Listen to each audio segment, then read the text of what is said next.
स्वागत है दोस्तों आप सभी का हमारे YouTube चैनल पर। आज है 26 अक्टूबर और आज हम करेंगे द हिंदू का एडिटोरियल एनालिसिस।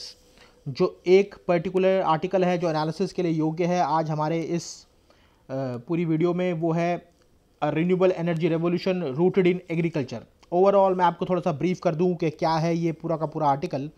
आप जानते हैं कि अब जो है स्टबल बर्निंग शुरू होने वाली है, या फिर यूँ कह लीजिए कि पराली जलाने की कोशिश होगी अब जल्द ही, और उसका नतीजा ये होगा कि ओवरऑल जो है हमें पॉल्यूशन देखने को मिलेगा दिल्ली एनसीआर में, और इसका इम्पैक्ट कम से कम जो है बहुत डिवास्टेटिंग इम्पैक्ट रहता है, चाहे आप बिहार की बात कर लीजिए या बंगाल तक भी। ओवरऑल यही है। और इससे पहले इन्होंने ये बताया है कि कुछ ऐसे इनिशिएटिव्स लिए गए हैं स्पेशली पंजाब गवर्नमेंट में, जहाँ पर जो वेस्ट है उसको वेल्थ में क्रिएट करने की कोशिश की गई है। तो अभी रिसेंटली क्या किया गया है कि पंजाब गवर्नमेंट ने इंडिया में फर्स्ट बायो एनर्जी प्लांट लगाया है एक प्राइवेट कंपनी ने संगरूर डिस्ट्रिक्ट पंजाब में।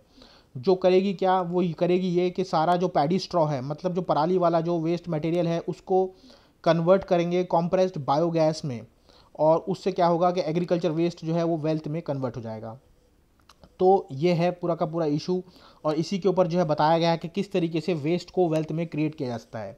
थोड़ा सा इससे अलग मैं कुछ डिटेल बताना चाहूँगा आपके नॉलेज इन्हांसमेंट के लिए। वो ये है कि देखिए, जो वेस्ट है उसकी बहुत सारी क्लासिफिकेशंस हैं, वो कोई एक चीज़ में ही कन्फाइंड नहीं है। जैसे सॉलिड वेस्ट, सॉलिड वेस्ट में जो एग्जांपल आते हैं वो है वेजिटेबल का वेस्ट हो गया, किचन में जो वेस्ट है वो वेस्ट है, या फिर हाउस होल्ड लेवल पे जो वेस्ट होता है वो सब सॉलिड वेस्ट होता है। वहीं उसके बाद जो कैटेगरी आती है वो है ई वेस्ट। ई वेस्ट आप नाम से ही समझ सकते हैं कि इलेक्ट्रॉनिक आइटम से निकलने वाला वेस्ट होगा, जैसे कोई टीवी, स्मार्टफोन्स, या फिर कोई म्यूज़िक सिस्टम, कंप्यूटर्स, इस तरह का जो होता है वो वेस्ट जो होता है वो इलेक्ट्रॉनिक वेस्ट या फिर ई वेस्ट कहलाता है। वहीं इसके बाद आता है लिक्विड वेस्ट। लिक्विड वेस्ट जिसकी फॉर्म जो है लिक्विड की होगी, यानी कि इंडस्ट्रीज से निकलने वाला गंदा पानी, या फिर यूँ कह लीजिए डिस्टिलरीज, थर्मल पावर प्लांट्स वगैरह से जो लिक्विड डिस्चार्ज निकलता है वो लिक्विड वेस्ट कहलाता है। उसके बाद आता है प्लास्टिक वेस्ट। प्लास्टिक वेस्ट भी आप नाम से ही समझ सकते हैं कि प्लास्टिक की बॉटल्स होंगी, बकेट्स हो सकती हैं, मग्स, या फिर दूसरे डेली यूज़ के आइटम्स जो प्लास्टिक के बने होते हैं। इसके बाद जो वेस्ट आता है वो आता है मेटल वेस्ट। मेटल वेस्ट में जो है आपका जो अनयूज्ड मेटल फैक्ट्रीज़ में रह जाता है, या फिर स्क्रैप की फॉर्म में जो डेवलप हो जाता है, मेन चीज़ जो बन जाती है आइटम, उसके बाद जो बचा हुआ आइटम जो होता है वो स्क्रैप की फॉर्म में रह जाता है, तो वो अनयूज्ड मेटल जो होता है वो होता है मेटल वेस्ट। और लास्ट में जो वेस्ट आता है वो है न्यूक्लियर वेस्ट। न्यूक्लियर वेस्ट मतलब जो अनयूज्ड मटेरियल है जो निकलता है न्यूक्लियर पावर प्लांट से, जो हम बनाने की कोशिश करते हैं जब इलेक्ट्रिसिटी को। तो ये सभी इस तरह के वेस्ट हैं। कुछ वेस्ट जो हैं आपका वेट वेस्ट कहलाते हैं। जो वेट वेस्ट होते हैं वो बायोडिग्रेडेबल होते हैं, यानी कि उनकी जो है एनवायरनमेंट के अंदर डीकम्पोजिशन हो जाती है। वहीं जो दूसरे होते हैं वो ड्राई वेस्ट होते हैं, और ड्राई वेस्ट जो है हमेशा नॉन बायोडिग्रेडेबल होते हैं। तो इस तरह के हैं ये सारे वेस्ट वगैरह। और इसी वेस्ट में जो है एग्रीकल्चर वेस्ट है, जो कि मैंने बता दिया कि पराली के रूप में है, जिसे हमारे फार्मर्स जो हैं जलाते हैं ताकि वो लोग जो है प्रिपेयर कर सकें फील्ड्स अगले सीज़न के लिए। ओवरऑल होता यही है हर साल, लेकिन इस साल हमने कुछ पॉजिटिव इम्पैक्ट देखने को मिले हैं। और अभी की तक की जो भी इंफॉर्मेशन है उसके अकॉर्डिंग, दिवाली के बाद मैं बता दूं, पिछले 4 सालों में सबसे लोएस्ट पॉल्यूशन है दिल्ली एनसीआर के अंदर। मतलब PM 2.5 already although poor stage में ही हैं अभी हमारे, लेकिन पहले के मुकाबले जो है कुछ हद तक बेहतर है। तो यही बताया गया है कि कैसे पंजाब, हरियाणा और वेस्टर्न उत्तर प्रदेश में एक प्रैक्टिस है जहाँ पे पैडी स्टबल या फिर यूँ कह लीजिए पराली जलाई जाती है, ताकि जो है नेक्स्ट सीज़न की क्रॉप्स को जो है प्रिपेयर किया जा सके। और इसका नतीजा हमें जो है एनसीआर में एनवायरनमेंट के ऊपर जो इम्पैक्ट है उसे देखने को मिलता है। वहीं इसका एक सीरियस इम्पैक्ट ह्यूमन और लाइफ स्टॉक्स की हेल्थ के ऊपर भी है। गवर्नमेंट ऑफ इंडिया ने जो है काफ़ी सारी स्कीम्स चलाई हैं, या काफ़ी सारी उसमें जो है कोशिश की है कि हम जो है इसको कंट्रोल कर सकें। जैसे एक commission for air quality management बनाया गया था नेशनल कैपिटल रीजन और एडजॉइनिंग एरियाज़ के लिए, जिसमें एक प्रॉपर फ्रेमवर्क और एक्शन प्लान बनाया गया था कि कैसे जो है स्टबल बर्निंग को कंट्रोल किया जा सकता है। इस फ्रेमवर्क और एक्शन प्लान में जो 2 चीज़ें थी वो थी इन सीटू मैनेजमेंट, और दूसरी थी आपकी ex situ management. In situ management का मतलब है कि उस पर्टिकुलर साइट पर ही जो पैडी का स्ट्रॉ है उसको मैनेज करना। वहीं एक्स सीटू का मतलब है कि वो जो स्ट्रॉ है वहाँ से उठाकर कहीं और ले जाना और उसको वहाँ ले जाकर मैनेज करना। तो इन सिटू मैनेजमेंट में तो ये सब आ गया है। जैसे एग्जांपल के तौर पे कुछ मशीनरीज़ का यूज़ किया जाए ताकि जो रेसिड्यूज़ हैं उनको प्रॉपर यूटिलाइजेशन किया जाए और उनको जो है आपका बर्न करने से रोका जा सके। वहीं एक्सी टू एफर्ट्स में आ गया कि आपने कलेक्ट किया बायोमास पूरा का पूरा या फिर पैडी स्ट्रॉ और उसको कलेक्ट करके जो है डिस्पोज कर दिया और यूज़ किया थर्मल पावर प्लांट्स में या फिर 2G इथेनॉल प्लांट्स में as a feed stock use करने लगे या इंडस्ट्रियल बॉयलर्स में यूज़ कर सकते हैं ताकि वेस्ट से एनर्जी बनाई जा सके और उनको पैकेजिंग मटेरियल्स में भी इस्तेमाल किया जा सकता है। तो इस तरह के कुछ इनिशिएटिव्स लिए गए हैं जो एक्सी2 और इन-सिटू मेजर्स को देखते हुए लिए गए हैं। तो इसके अलावा जो एडिशनल मेजर्स लिए गए हैं स्टबल बर्निंग के लिए वो है जनरेट करना अवेयरनेस मासेस में। देखिए इस सब में जो है मासेस के अंदर अवेयरनेस जनरेशन करना ही सबसे इम्पॉर्टेंट है कि अगर आपने फार्मर्स को जो है रियलाइज़ करा दिया कि ये अवेयरनेस करा दी कि इसकी बर्न होने से जो है आपकी फ्यूचर कमिंग जनरेशन्स को भी आपका एक बहुत बड़ा घाटा है। आप सिर्फ इनकम को ही मत देखिए, आप सिर्फ लैंड को ही मत देखिए। इनफैक्ट मैं एक एग्जांपल के उस पर बता दूं आपको कि 1 किलोग्राम बासमती राइस अगर आपको ग्रो करना है तो आपको 3000 लीटर्स ऑफ वाटर जो है आपका उसमें यूज़ होता है। तो आप समझ सकते हैं कि जो पैडी है वो कितना ही वाटर इंटेंसिव कल्टीवेशन चाहिए उसको। तो फार्मर की अवेयरनेस से मतलब यही है कि उनको कहा जाए कि ऐसी ड्राईलैंड फार्मिंग की जाए या तो सिस्टम ऑफ राइस इंटेंसिफिकेशन जो एक नया टेक्नोलॉजी आई है उसको इस्तेमाल किया जाए या फिर ऐसी ड्राई क्रॉप्स जो है उगाई जाए जो कि बेहतर तरीके से जो है वाटर कंजर्वेशन कर सकती हैं और वाटर का ज़्यादा इस्तेमाल उसमें नहीं होता। बावजूद इन सब के अवेयरनेस मेथड्स के बाद भी जो है फार्म फायर जो है हमारे यहाँ कंटिन्यूड हैं, लेकिन ऑल्दो इसमें थोड़ा टाइम ज़रूर लगेगा क्योंकि इमीडिएटली जो है कोई भी नई चीज़ को सोसाइटी में एक्सेप्ट नहीं किया कर पाता।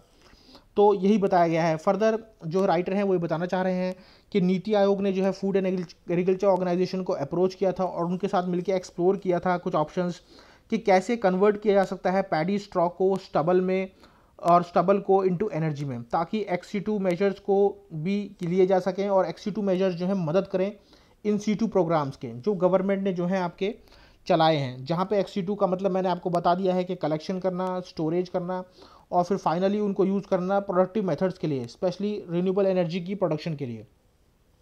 वहीं जो रिजल्ट्स राइटर ने बताए हैं जो सामने आए हैं वो इस तरह के हैं कि ओवरऑल 30% ऑफ द जो राइस स्ट्रॉ है, जो उसका छिलका है जो पराली के रूप में जलाया जाता है, जो पंजाब में प्रोड्यूस होता है, वो कम से कम जो है आपका डिस्पोज कर दिया गया है बेहतर तरीके से और जिससे ग्रीन हाउस गैस एमिशंस जो है रिड्यूस हुई हैं बाय 9.7 मिलियन टन्स और 66,000 टन्स जो है PM 2.5 के कम हुए देखने को मिलते हैं।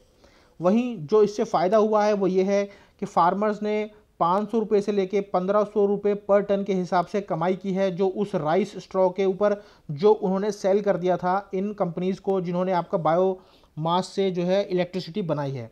तो ओवरऑल जो है फ़ायदा हुआ है, एक तो रिन्यूएबल एनर्जी भी प्रोडक्शन हुई है, उस कन्वर्ट किया है उस वेस्ट से वेल्थ को और फार्मर्स ने भी कुछ ना कुछ कमाया ही है। तो ओवरऑल इस तरह की जो इनिशिएटिव्स अगर लिए जाएंगे जो एनवायरनमेंट फ्रेंडली भी होंगे और फार्मर की इनकम को इन्हांस भी करेंगे तो ऑब्वियसली उसका एक जो है डोमिनो इफेक्ट देखने को मिलेगा हमें हमारी ओवरऑल इकोनॉमी में।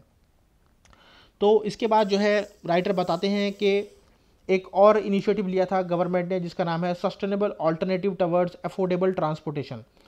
तो क्या था ये मैं आपको बता दूं, इसके जो है 4 ऑब्जेक्टिव्स थे इस स्कीम के और 4 ऑब्जेक्टिव्स में जो सबसे ज़्यादा इम्पॉर्टेंट ऑब्जेक्टिव था इसका वो ये था कि जो सारा वेस्ट है उसको जो है प्रॉपर तरीके से यूटिलाइज़ करना, मींस यूटिलाइज़ करना वो सारे वेस्ट को जो ऑल ओवर कंट्री में जो है जनरेट हो रहा है।